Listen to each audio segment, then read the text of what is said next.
আর মাসিহুদ দাজ্জাল সবচেয়ে বড় মিথ্যাবাদী। দাজ্জাল মানে মহা প্রতারক, যে আপনাকে এমনভাবে প্রতারিত করতে পারে যার খবর হদিস আপনি পাবেন। আমরা আস্তে আস্তে আসতেছি দাজ্জাল এবং তার সাথে বর্তমান সভ্যতার কি সম্পর্ক এবং সামনে কিভাবে সে বিশ্বটাকে শাসন করতে পারে, এবং এর সাথে বর্তমান জেরুজালেম ইস্যুটা খুব গভীরভাবে সম্পৃক্ত আছে। মনোযোগ একটু ধরে রাখতে হবে।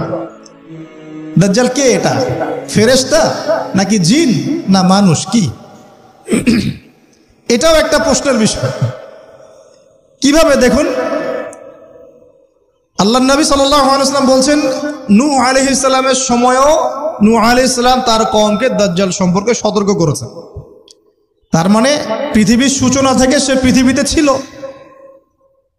এবং সে বের হবে শেষ জামানায়, এবং বের হয়ে সে তার অনুসারীদেরকে নিয়ে বিশ্বটাকে শাসন করবে।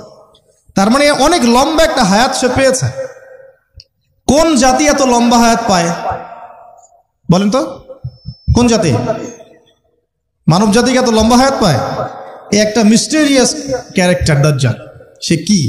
তারপরে দেখুন, নবী সাল্লাল্লাহু আলাইহি ওয়াসাল্লাম একটা হাদিসের মধ্যে বলেছেন যে তাকে ওই তামিম দারির ওই দ্বীপে বন্দী করে রাখা হয়েছে। আপনারা হাদিসে জানেন?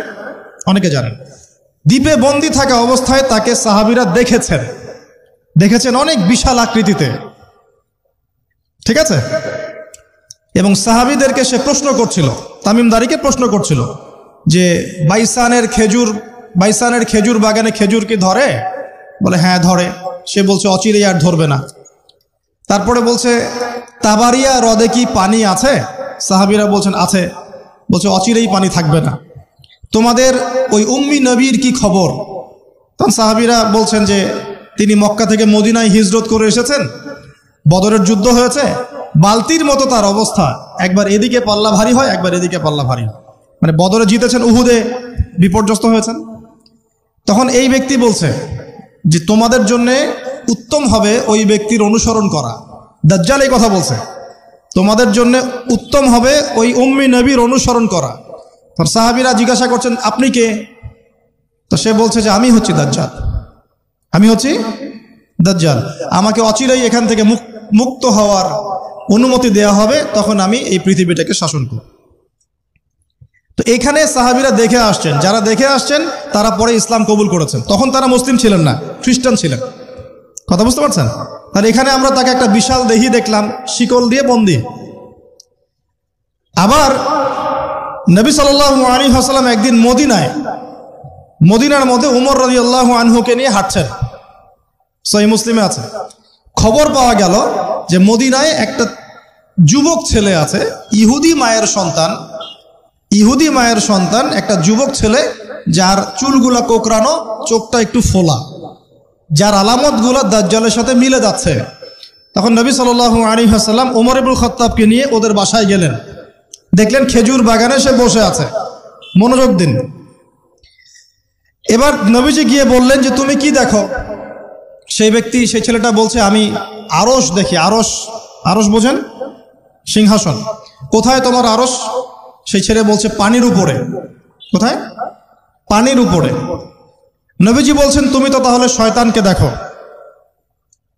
নবীজি বলছেন তুমি কি বিশ্বাস করো যে আমি শেষ নবী? সেই ছেলে বলছে আপনি কি বিশ্বাস করেন যে আমি নবী? কি বুঝতে পারছেন কথা আমার? নবীজি বলছেন তুমি কি বিশ্বাস করো যে আমি শেষ নবী? সেই ছেলে বলছে আপনি কি বিশ্বাস করেন যে আমি নবী? উমর রাদিয়াল্লাহু আনহু তরোয়ালের খাপ খোলা সারা। তিনি বললেন যে ইয়া রাসূলুল্লাহ অনুমতি দেন, এর গর্দানটাকে নামাই দিই, বেয়াদব, আপনার সাথে বেয়াদবি করছে। তখন নবী সাল্লাল্লাহু আলাইহি ওয়াসাল্লাম বললেন দাআহু ইয়া উমর, তাকে ছেড়ে দাও।